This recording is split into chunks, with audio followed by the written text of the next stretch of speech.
Hello dear students, welcome once again to my English club.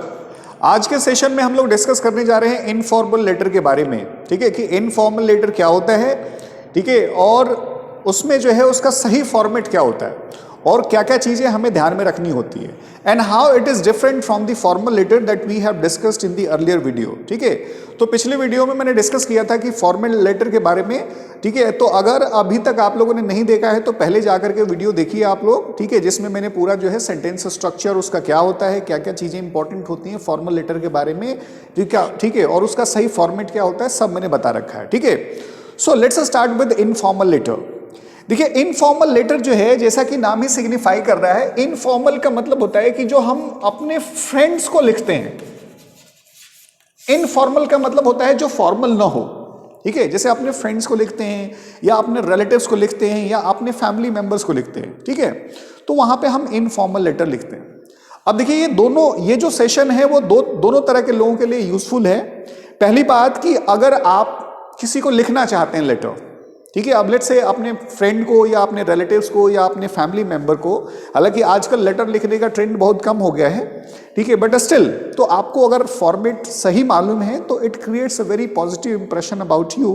ठीक है, about you in the eyes of others. ठीक है, तो पहली चीज। दूसरी चीज कि जो कॉम्पिटिटिव एग्जाम्स देने वाले स्टूडेंट्स हैं उनसे भी तमाम एग्जाम्स में लेटर राइटिंग के सेक्शन में पूछा जाता है इनफॉर्मल लेटर लिखने के लिए। ठीक है, तो उनके लिए भी ये जो है सेशन बहुत इंपॉर्टेंट होने जा रहा है। ठीक है, सो चलिए स्टार्ट करते हैं।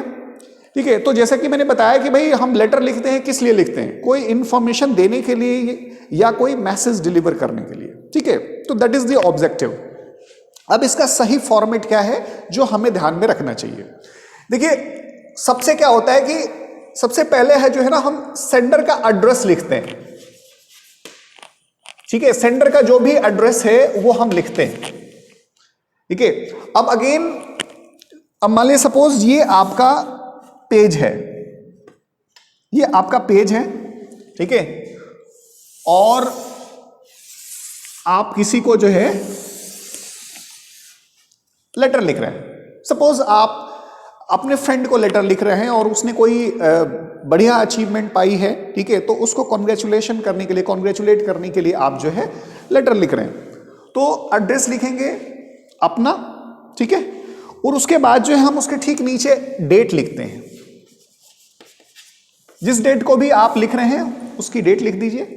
देखिए, अगर एक चीज ध्यान में रखिए कि अगर आप एग्जामिनेशन दे रहे हैं और एग्जामिनेशन में अगर मेंशन नहीं है कि इस डेट को आप लिख रहे हैं, तो जिस दिन आपका एग्जामिनेशन है उसी दिन का आप जो है डेट डाल सकते हैं।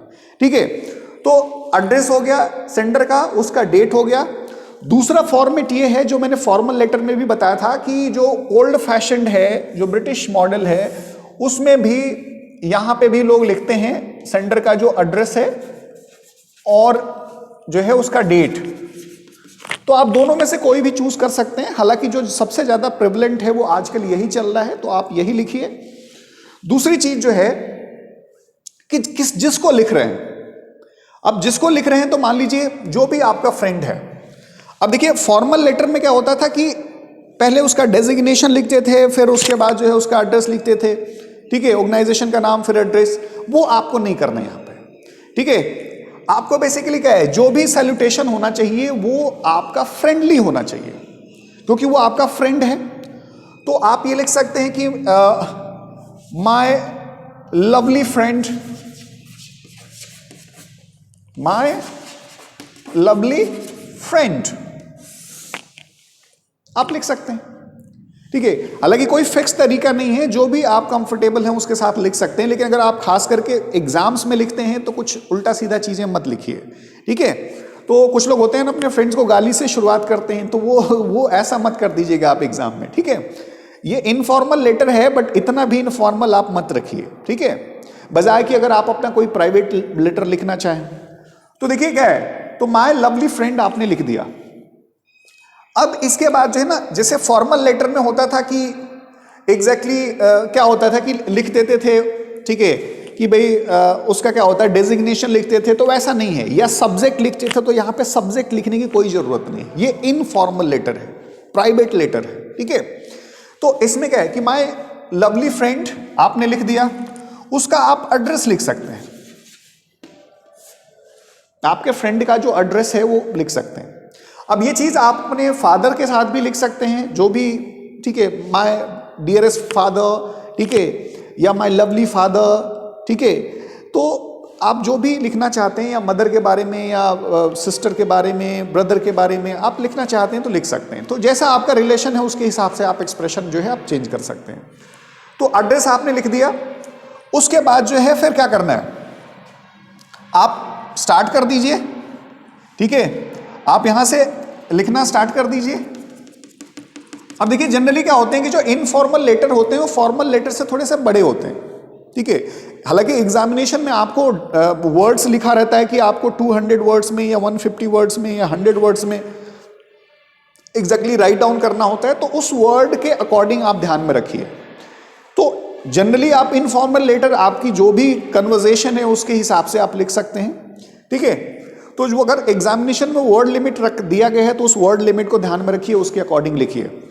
तो आपने मान लीजिए फर्स्ट पैराग्राफ में, आप फर्स्ट पैराग्राफ में क्या लिखेंगे, फर्स्ट पैराग्राफ में आप लिखिए कि भाई आप जो है, अगर चूंकि कॉन्ग्रेचुलेशंस करने के लिए, देने के लिए उसको लिख रहे हैं कि आपके फ्रेंड ने कोई अचीवमेंट पाई है तो उसको कॉन्ग्रेचुलेट करने के लिए लिखना चाहते हैं, तो आप लिखिए कि आपको ये समाचार सुन के कितना अच्छा लगा और कैसे आपको ये इंफॉर्मेशन मिली, ठीक है, उसके अचीवमेंट के बारे में। तो आप अपनी खुशी व्यक्त करिए, जिससे कि मालूम चले कि जो आपका ऑब्जेक्टिव है लेटर लिखने का वो बिल्कुल क्लियर हो जाए। तो फर्स्ट पैराग्राफ में आपको रीजन बताना है कि why you are writing this letter, और ऑब्वियसली आपका जो ऑब्जेक्टिव ये है कि अपने फ्रेंड को कॉन्ग्रेचुलेट करने के लिए जो अचीवमेंट पाया उसको लेटर लिख रहे हैं, तो आप उसको कॉन्ग्रेचुलेट करिए। अब ये कुछ लोग कह सकते हैं कि भाई फिक्स्ड कोई तरीका है स्टार्ट करने का, चाहे फॉर्मल या इनफॉर्मल लेटर। तो एक चीज मैं बता दूं कि there is no fixed way to start either a formal letter और informal letter, it depends on the creativity of the writer. जो भी राइटर है वो अपनी उस जिसकी जो क्रिएटिविटी है उसके अकॉर्डिंग वो लिखता है, ठीक है। तो कोई फिक्स तरीका नहीं है स्टार्ट करने का लेटर का, चाहे वो फॉर्मल लेटर हो या इनफॉर्मल लेटर हो। तो पहले मैं आपको टेल द रीजन कि आपने क्यों लिखा है। तो ऑब्वियसली आपको कॉन्ग्रेचुलेट करने के लिए आप लेटर लिख रहे हैं, तो पहले पैराग्राफ में आप उसको कॉन्ग्रेचुलेट करिए और ये बताइए कि आप कितने खुश हैं ये इन्फॉर्मेशन जान करके, ठीक है, ये न्यूज़ जान करके कि वो आपके फ्रेंड ने जो है एक बहुत बड़ी सफलता पाया है, ठीक है। उसके बाद जो है सेकंड में आप जो है हालचाल ले सकते हैं और अपने बारे में बता सकते हैं कि हाउ यू आर। चूंकि ये इनफॉर्मल लेटर है तो आप चूंकि कॉन्ग्रेचुलेट दे दिया, कर दिया, उसके बाद आपने ये भी बता दिया आप कितने खुश हैं इस न्यूज़ को पा करके, ठीक है। तो फर्स्ट वाले में हो गया, तो आपका पर्पस सॉल्व हो गया। सेकंड वाले में आप अपने बारे में थोड़ा बता सकते हैं, उसके बारे में कोई इन्फॉर्मेशन ले सकते हैं कि उसकी लाइफ कैसा चल रहा है और चीज़ें कैसे चल रही हैं, पर्सनल लाइफ, थोड़ी सी इन्फॉर्मेशन आप अपने बारे में भी दे सकते हैं। तो जनरली क्या है कि 2 या मैक्सिमम आप 3 पैराग्राफ रख सकते हैं। जनरली 2 या मैक्सिमम 3 पैराग्राफ रखिए, ठीक है। एग्जामिनेशन का पॉइंट ऑफ व्यू से मैं बता रहा हूं, ठीक है। नाउ उसके बाद जो है ना आपको लीव लेना होता है, ठीक है, एंड करना होता है, वाइंड अप करना होता है। तो वाइंड अप करने में आपको क्या करना है, ये अगेन चूंकि ये इनफॉर्मल लेटर है तो जैसा रिलेशन है जिसको आप राइट कर रहे हैं लेटर, वो डिपेंड करता है कि आपका लीव टेकिंग एक्सप्रेशन क्या होगा, ठीक है। तो आप ये लिख सकते हैं कि, ठीक है, योर्स क्रेजी, ठीक है, योर लवली फ्रेंड, या योर्स, ठीक है, your craziest friend, whatever you want to write down, तो आप लिख सकते हैं, ठीक है। तो योर्स, ठीक है, क्रेजी फ्रेंड, या ठीक है, तो आप ये लिख सकते हैं कि योर्स लवली फ्रेंड या योर क्रेजी फ्रेंड, आप जो भी लिखना चाहते हैं, ठीक है। तो योर क्रेजी फ्रेंड, ठीक है, तो योर क्रेजी फ्रेंड या ठीक है yours lovely friend, what ever आप जो देना चाहते हैं आप, ठीक है, एंड करने के समय वो आप लिख सकते हैं। उसके नीचे आप अपना नाम जो है लिख लीजिए, ठीक है। अब नाम अगेन जो आपको अगर एग्जामिनेशन में लिखा है कि आपका नाम ये है तो आप वही नाम लिखिए। आप अपना एग्जामिनेशन में ओरिजिनल नाम और एड्रेस बिल्कुल मत लिखिएगा, नहीं तो आप पे पेनल्टी लग जाएगी, आपके मार्क्स जो है डिडक्ट कर लिए जाते हैं, ठीक है। तो अगर मान लीजिए अगर आप पर्सनल लाइफ में अगर लिख रहे हैं तो वहां पे तो खैर लिख ही सकते हैं, कोई दिक्कत नहीं है मार्क्स कटने का, ठीक है। तो इसमें जो है मैं क्विकली एक बार फिर रिवाइज कर दूं क्या क्या चीजें आपको ध्यान में रखना है, ठीक है। इनफॉर्मल लेटर लिखते समय पहली बात जो है कि जो सेंडर का एड्रेस होगा वो लिखना है, फिर उसके नीचे डेट लिखनी है, फिर उसके बाद जो है क्या है कि सैल्यूटेशन होता है कि जो भी आपका रिलेशन है, ठीक है, उसको आप लिख दीजिए, फिर उसके नीचे एड्रेस लिख दीजिए। फिर आपको क्या करना है कि 2 या मैक्सिमम 3 पैराग्राफ में अपनी बात कहनी है, ठीक है। तो जो वर्ड लिमिट अगर एग्जामिनेशन में दिया है उसको भी ध्यान में रखिए। पहले वाले पैराग्राफ में आपको रीजन बताना है कि why are you writing this letter. यहां पे सब्जेक्ट नहीं होगा, एक चीज हम समझ लीजिए, मैंने बताया भी कि सब्जेक्ट जो है सिर्फ फॉर्मल लेटर में लिखा जाता है, इनफॉर्मल लेटर में नहीं लिखा जाता है, ठीक है। तो पहले पैराग्राफ में आप रीजन बताएंगे, कॉन्ग्रेचुलेट करेंगे चूंकि इस सिचुएशन में, ठीक है, कि भाई आपके फ्रेंड ने सफलता पाई है। सेकंड में आप थोड़ी अपनी पर्सनल इंफॉर्मेशन उसको देंगे और उससे मांगेंगे, या एक और कोई एडिशनल इंफॉर्मेशन देना चाहते हैं तो थर्ड पैराग्राफ लिख सकते हैं, नहीं तो जनरली 2 ही पैराग्राफ में कंप्लीट कर दीजिए। उसके बाद लीव टेकिंग में आप जो है सैल्यूटेशन दे सकते हैं, और अगेन जो लीव टेकिंग है वो डिफर करेगा जैसा आपका रिलेशन है उसके अकॉर्डिंग, ठीक है। तो आप लिख सकते हैं योर क्रेजी फ्रेंड या योर्स लवली फ्रेंड, ठीक है, और आप जो भी नाम है उसको लिख दीजिए, ठीक है। एक चीज आपको ध्यान में रखना है कि जो भी लिखें आप बिल्कुल सिधाई में चलना चाहिए। कभी ऐसा नहीं कि यहाँ पे एड्रेस लिखें तो फिर उसके पीछे डेट लिखें, ठीक है, बिल्कुल ऐसा नहीं होनी चाहिए कि जो ट्रॉली चलती है ट्रैक्टर की वो बिल्कुल ऐसे, ठीक है, मूव नहीं करना चाहिए। आप जो भी लिखें एकदम सिधाई में एक जो है सीक्वेंस में, प्रॉपर सीक्वेंस में लिखते जाएं, ठीक है। तो इस चीज को आपको प्रॉपर सीक्वेंस में ध्यान में रखना है, ठीक है। और जो सेंटेंसेस होने चाहिए वो ध्यान में रखना है कि बहुत ज्यादा ग्रामेटिकल एरर्स ना हो, ठीक है।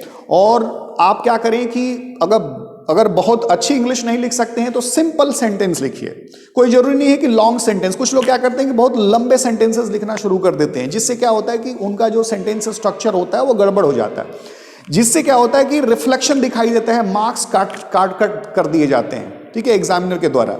तो ये चीजें आपको जो है ध्यान में रखनी है जब भी आप फॉर्मल लेटर लिखें या इनफॉर्मल लेटर लिखें, ठीक है। और टेक्निकली कुछ भी फॉर्मल और इनफॉर्मल नहीं होता है, एग्जामिनेशन में दोनों चीजें आपकी चेक की जाती हैं, ठीक है। और उसमें क्या है कि अगर सही फॉर्मेट आपने फॉलो नहीं किया है तो ऑब्वियसली आपको मार्क्स के रूप में जो है लॉस सफर करना पड़ता है, ठीक है। So dear friends, I hope you must have found this entire discussion quite useful, ठीक है। और ये चीजें आप ध्यान में रख करके प्रैक्टिस करेंगे, and I hope that you must be able to write down an effective letter, right? Be it formal or informal, right? So thank you very much, and let's hope to meet in the next session with another interesting and important topic, right? So तब तक अपना ध्यान रखिए, thank you.